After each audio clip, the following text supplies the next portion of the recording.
믿기 힘드시겠지만 지금부터 말씀드릴 이야기는 인류 문명의 기원을 완전히 뒤바꿀 수도 있는 놀라운 진실에 관한 것입니다. 저는 이탈리아 피렌체에서 고대 언어 복원 프로젝트를 진행하던 중 한 통의 이메일을 받았죠. 그 안에 첨부된 오래된 문서 이미지 하나가 저를 멈춰 세웠습니다. 처음엔 단순한 북방 유목 민족의 잔재일 거라 생각했죠. 그런데 말입니다. 그 문자는 놀랍게도 지금은 존재조차 부정되는 한국의 가림토 문자와 거의 완벽히 일치했습니다. 만약 그게 사실이라면 지금까지 우리가 믿어온 인류 문명사, 메소포타미아에서 시작되어 이집트, 그리스를 거쳐 현대에 이르렀다는 그 흐름은 전면 수정되어야 합니다. 진짜 문명의 시작은 동방, 한반도에서 시작된 것일지도 모릅니다. 제 이름은 알렉산드로 로시이며 이탈리아 피렌체 대학에서 고대 언어학을 연구하는 언어학자입니다. 제가 유네스코 언어복원 프로그램에 합류한 것은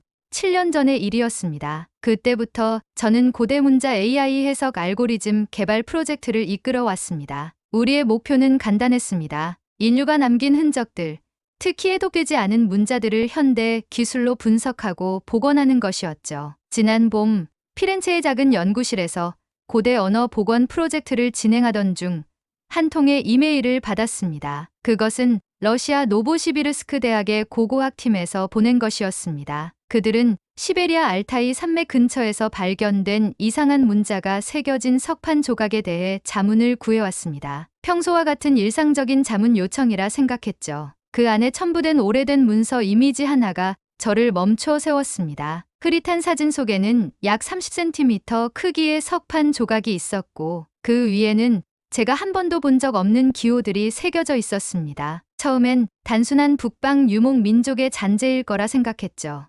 아마도 흉노족이나 스키타이의 것일 것이라 추측했습니다. 그런데 말입니다. 그 문자는 놀랍게도 지금은 존재조차 부정되는 한국의 가림토 문자와 거의 완벽히 일치했습니다. 그 순간을 지금도 생생히 기억합니다. 저희 AI 알고리즘이 자동으로 유사 문자를 검색하는 중이었고 갑자기 화면에 환단곡이라는 낯선 한국어 단어와 가림토라는 문자 체계가 연결되어 나타났습니다. 시스템이 99.7%의 높은 신뢰도로 매칭시킨 결과였습니다. 그 결과를 보고 처음엔 시스템 오류라고 생각했습니다. 하지만 직접 두 문자를 비교해보니 구조적 유사성은 부정할 수 없었습니다. 만약 그게 사실이라면 지금까지 우리가 믿어온 인류 문명사는 전면 수정되어야 한다고 생각이 들었습니다. 문명의 시작이 한반도에서 시작된 것일지도 모른다는 생각과 함께 말이죠. 이 생각이 제 머릿속을 스쳐 지나갔을 때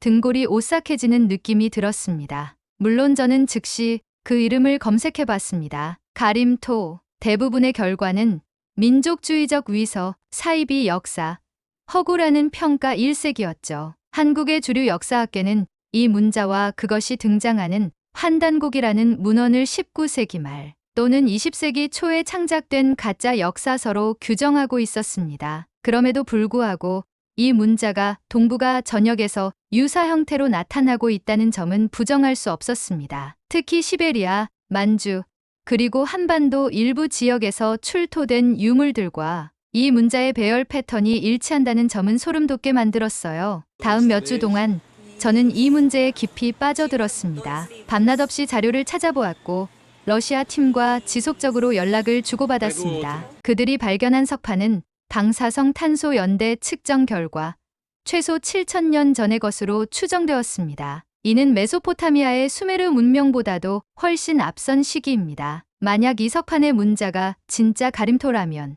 그것은 인류 최초의 문자 체계 중 하나일 수 있었습니다. 제 동료들은 제가 너무 과민 반응한다고 생각했습니다. 알렉스, 그건 그냥 우연의 일치야. 비슷한 기호 체계는 세계 각지에서 독립적으로 발생할 수 있어. 라고 말했죠. 하지만 저는 확신했습니다. 이건 단순한 우연이 아니었습니다. AI 알고리즘이 찾아낸 패턴은 너무나 명확했고 그 확률적 일치는 우연으로 설명하기엔 너무 높았습니다. 저는 더 이상 제 사무실에 머무를 수 없었습니다. 제 손에 들린 이 흔적이 진짜라면 세계는 지금 거대한 착각 속에 빠져 있는 셈이니까요. 그래서 저는 한국으로 향했습니다. 진실을 직접 확인하기 위해서죠. 대학에는 6개월간의 연구 휴가를 신청했고 유네스코 측에는 동아시아 고대 문자 현장 조사라는 명목으로 출장을 보고했습니다. 비행기에서 내린 순간 서울의 공기는 이상하게도 친숙하게 느껴졌습니다. 마치 제가 이곳에 온 적이 있는 것처럼요.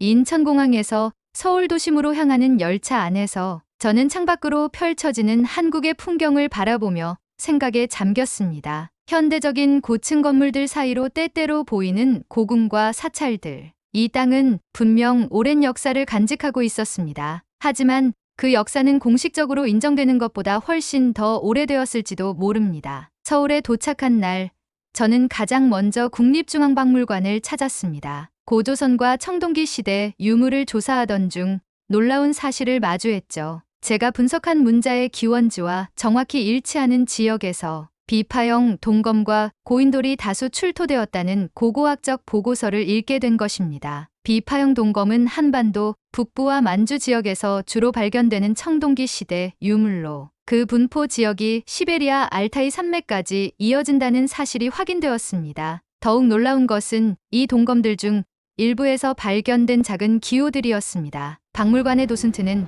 그것들을 단순한 장식으로 설명했지만 제 눈에는 명백했습니다. 그것은 시베리아에서 발견된 석판의 문자와 동일한 계통이었습니다. 저는 그 자리에서 사진을 몇 장 찍었고 밤새도록 분석했습니다. 그 순간 저는 확신했습니다. 이 문자는 실제했고 그 문명을 만들어낸 집단은 분명 존재했습니다. 그 문명의 이름은 아무도 기억하지 않지만 그 흔적은 아직도 이 땅 어딘가에 남아있는 것입니다. 다음 날 저는 서울대학교 고고학과를 방문했습니다. 그곳에서 김정우 교수를 만났죠. 그는 한국 선사시대 전문가로 제가 보여준 자료에 깊은 관심을 보였습니다. 로시 박사님, 이것은 매우 흥미로운 발견입니다. 하지만 우리 학계에서는 한단고기와 가림토를 진짜 역사적 자료로 인정하지 않습니다. 그것들은 근대에 만들어진 위서로 여겨지고 있어요. 라고 말씀하셨습니다. 저는 반문했습니다. 교수님, 그렇다면 어떻게 7,000년 전 시베리아의 석판에서 동일한 문자가 발견될 수 있을까요? 이것은 우연의 일치라기엔 너무 정교합니다. 라고 말이죠. 김 교수는 잠시 침묵했다가 말했습니다. 그것이 정말 7,000년 전의 것이라면 우리는 많은 것을 재고해야 할 겁니다. 하지만 저는 여전히 조심스럽습니다. 더 많은 증거가 필요해요. 라고요. 그의 말은 옳았습니다. 더 많은 증거가 필요했습니다. 그래서 저는 한국에서의 여정을 계속했습니다. 국립중앙도서관에서 환단고기와 관련된 모든 자료를 찾아보았고 심지어 그것을 최초로 발견했다는 개연수라는 인물의 행적까지 추적했습니다. 공식 역사에 따르면 개연수는 1901년 이 책을 발견했다고 주장했지만 대부분의 학자들은 그가 직접 위작했다고 의심하고 있었습니다. 하지만 제가 찾은 기록들은 이야기를 다르게 말하고 있었습니다. 개연수의 일기와 편지들을 분석해보니 그는 진심으로 이 책을 고대 문헌의 복사본이라고 믿었던 것 같았습니다. 또한 그가 이런 복잡한 문자 체계와 상세한 역사를 혼자서 창작했다는 주장도 설득력이 떨어졌습니다. 가림토 문자는 너무나 정교하고 체계적이었기 때문이죠. 특히 제 시선을 사로잡은 것은 환단고기에 기록된 천문 관측 기록이었습니다. 그것은 기원전 3000년경의 하늘 상태를 묘사하고 있었는데 현대 천문학 프로그램으로 역산해본 결과 놀랍게도 정확했습니다. 어떻게 20세기 초에 누군가가 이런 정확한 천문 지식을 가질 수 있었을까요? 이것은 이 기록이 실제로 고대로부터 전해져 내려왔을 가능성을 높여주었습니다. 한국에서의 첫 주가 지날 무렵 저는 중요한 결정을 내렸습니다. 제가 직접 환단고기에 언급된 주요 유적지들을 방문해 봐야 했습니다. 그중 가장 중요한 곳은 강화도의 참성단과 백두산 부근의 고대 유적지였습니다. 참성단은 환단고기에 따르면 단군왕검이 하늘에 제사를 지냈다는 제단으로 약 5,000년의 역사를 가진 곳이라고 합니다. 물론 공식 역사학계는 이를 인정하지 않지만 저는 직접 확인해 보고 싶었습니다. 강화도로 향하는 버스 안에서 저는 지난 몇 주간의 발견들을 정리해 보았습니다. 시베리아의 석판, 비파형 동검의 기호들, 환단고기의 천문 기록, 그리고 가림토 문자의 구조적 일관성. 이 모든 것들이 하나의 방향을 가리키고 있었습니다. 동북아시아, 특히 만주와 한반도 북부 지역에 고대 문명이 존재했으며 그것은 우리가 알고 있는 것보다 훨씬 더 발달되어 있었다는 것입니다. 어쩌면 이것이 인류 문명의 새로운 퍼즐 조각일지도 모릅니다. 서구 중심적 역사관에서 벗어나 진정한 인류 문명의 기원을 찾는 여정, 그 여정의 끝에 무엇이 기다리고 있을지 저는 아직 알 수 없었습니다. 하지만 한 가지는 확실했습니다. 이 진실은 반드시 밝혀져야 한다는 것. 그것이 제가 이 먼 여정을 시작한 이유였습니다. 강화도에 도착한 저녁, 해가 지는 바다를 바라보며 생각했습니다. 만약 제 가설이 맞다면 인류의 문명사는 다시 쓰여야 할 것입니다. 그리고 한국은 그 중심에 서게 될 것입니다. 다음날 저는 참성단으로 향할 예정이었습니다. 그곳에서 어떤 비밀이 저를 기다리고 있을지 설렘과 두려움이 교차했습니다. 하지만 진실을 향한 여정에 두려움은 없어야 했습니다. 오직 호기심과 탐구, 정신만이 저를 이끌어야 했으니까요. 그날 밤 강화도의 작은 민박에서 저는 다시 한번 시베리아 석판의 사진과 가림토 문자를 비교해 보았습니다. 그리고 놀라운 깨달음을 얻었습니다. 이 두 문자는 단순히 유사한 것이 아니라 동일한 언어, 체계의 다른 방언일 수 있다는 것이었습니다. 마치 라틴어가 프랑스어, 이탈리아어, 스페인어로 분화된 것처럼 이 고대 문자도 여러 지역으로 퍼져나가며 조금씩 변형되었을 가능성이 있었습니다. 이 가설이 맞다면 우리는 지금까지 알려진 것보다 훨씬 더 광범위하고 영향력 있는 고대 문명을 발견하게 될 것입니다. 그리고 그 문명의 중심은 환단고기가 주장하듯 한반도와 만주 지역이었을 것입니다. 내일의 발견이 기대되었습니다. 참성단, 그곳에서 저는 어떤 증거를 찾게 될까요? 아니면 아무것도 찾지 못할까요? 어느 쪽이든 저는 진실을 찾아 계속 나아갈 것입니다. 왜냐하면 진실은 아무리 오랫동안 묻혀 있더라도 언젠가는 빛을 보게 되니까요. 강화도에 도착한 첫날, 저는 현지 역사학자인 김민석 교수를 만났습니다. 그는 제 연구에 처음에는 회의적이었지만 제가 가져온 시베리아 유물 사진과 문자 분석 자료를 보더니 표정이 달라졌습니다. 이건 우연이라고 보기엔 너무 정확한 일치군요 라고 그가 말했습니다. 김 교수는 참성단으로 저를 안내해 주었고 그곳에서 우리는 놀라운 발견을 하게 되었습니다. 참성단은 거대한 제단처럼 보이는 석조물로 고조선 시대 하늘에 제사를 지내던 곳이라고 알려져 있었습니다. 그러나 저의 눈에는 그 이상의 것이 보였습니다. 석재의 배열이 단순한 제사 공간이 아닌 정교한 천문 관측소의 형태를 띠고 있었기 때문이죠. 특히 석재 표면에 미세하게 새겨진 흔적들이 제 관심을 끌었습니다. 이 흔적들이 우연히 생긴 것이라고 보십니까? 제가 물었습니다. 김 교수는 고개를 저었습니다. 지금까지는 풍화 현상으로 여겼지만 당신이 보여준 시베리아 문자와 비교해보니 인위적으로 만들어진 것이 분명해 보입니다라고 김 교수가 대답했습니다. 저는 특수 카메라와 3D 스캐너를 동원해 이 흔적들을 정밀하게 기록했습니다. 그리고 그날 밤 호텔 방에서 데이터를 분석하며 깜짝 놀랐습니다. 이 기호들은 제가 이탈리아에서 처음 발견한 가림토 문자와 구조적으로 놀라울 정도로 유사했기 때문입니다. 특히 천체의 운행을 기록하는 듯한 패턴이 반복적으로 나타났습니다. 다음 날 저는 서울대학교 고고학과의 신영준 교수를 찾아갔습니다. 그는 한국 고대사 연구의 권위자였지만 판단곡이나 가림토에 관해서는 회의적인 입장을 취하고 있었죠. 그러나 제가 참성단에서 수집한 데이터와 시베리아 문자, 비교 자료를 보여주자 그의 표정이 점차 진지해졌습니다. 이 패턴은 단순한 풍화 자국이 아닐 가능성이 높습니다.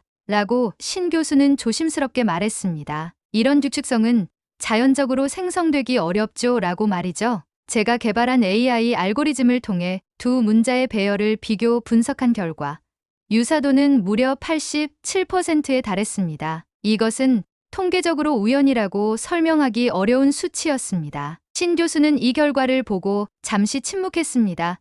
그리고는 말을 이어갔어요. 로시 박사, 제가 학계에서 이런 주장을 하면 웃음거리가 될 수 있습니다. 하지만 데이터는 분명히 무언가를 말하고 있어요. 한 가지 제안이 있는데 백두산 부근의 유적지를 조사해보는 것은 어떨까요? 고조선 시대 기록에 따르면 그곳이 문명의 시작점이었다고 합니다. 라고 말해줬어요. 백두산, 그 이름만으로도 가슴이 뛰었습니다. 저는 곧바로 북쪽으로 향했습니다. 물론 정치적 이유로 백두산 전체를 조사할 수는 없었지만 한국 측 접근 가능 지역에서도 충분한 단서를 찾을 수 있었습니다. 백두산 주변의 고분과 암각화에서 저는 더 명확한 문자의 흔적을 발견했습니다. 특히 한 동굴 입구에 새겨진 별자리 그림은 참성단의 기호와 완벽히 일치했습니다. 그것은 마치 하나의 언어처럼 읽혀졌고 제 AI 알고리즘은 그것을 천문력으로 해석했습니다. 고대인들이 하늘의 별을 보며 만든 달력이었던 것입니다. 이 발견은 저를 흥분시켰습니다. 이제 남은 것은 이 문자의 역사적 맥락을 찾는 일이었습니다. 왜 그토록 중요한 문명의 흔적이 역사에서 지워졌을까요? 제 연구는 일제강점기로 향했습니다. 서울의 국립중앙도서관에서 저는 조선 총독부의 기록을 조사했습니다. 그곳에서 발견한 것은 충격적이었습니다. 일제는 체계적으로 한국의 고대 문서를 수거하고 소각했으며 단군 조선을 단순한 신화로 격화시켰습니다. 특히 1910년부터 1915년 사이에 진행된 조선사 편수의 활동은 한국의 고대사를 재구성하는 작업이었는데 여기서 많은 원전 자료들이 미심쩍다는 이유로 폐기되었던 것입니다. 왜 그랬을까요?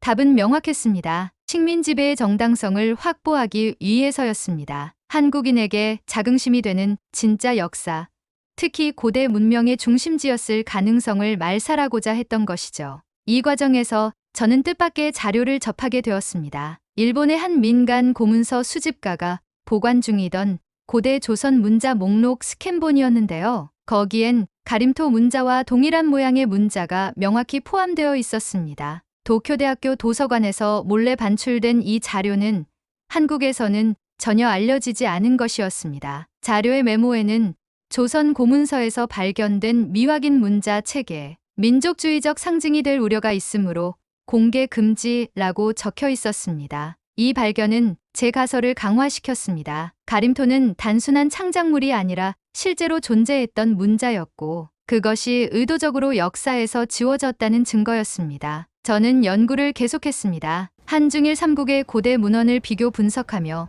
삭제되거나 변형된 내용들을 찾아냈습니다. 특히 중국의 산해경과 일본의 고사기 속에서 한반도 중심의 고대 문명을 암시하는 구절들이 발견되었습니다. 이들은 마치 퍼즐 조각처럼 한 단고기의 내용과 맞아떨어졌습니다. 결정적인 증거는 경상북도의 한 사찰에서 나왔습니다. 그곳의 주지스님은 일제강점기 때 스님들이 숨겨놓은 고문서를 보관하고 있었는데 그 중에는 천부경이라는 문서가 있었습니다. 이 문서에는 가림토와 유사한 문자로 쓰인 구절이 포함되어 있었고 제 알고리즘은 그것을 해석할 수 있었습니다. 그 내용은 고대 천문학적 지식과 철학적 가르침이었습니다. 하늘의 이치를 알고자 하는 자, 먼저 땅의 흔적을 찾으라. 그 문장이 제 마음에 강하게 남았습니다. 6개월 동안의 현장 조사와 자료 분석 끝에 저는 충분한 증거를 모았다고 판단했습니다. 이제 이 발견을 세계에 알릴 때가 되었습니다. 저는 먼저 한국의 고고학계와 역사학계의 발표를 시도했지만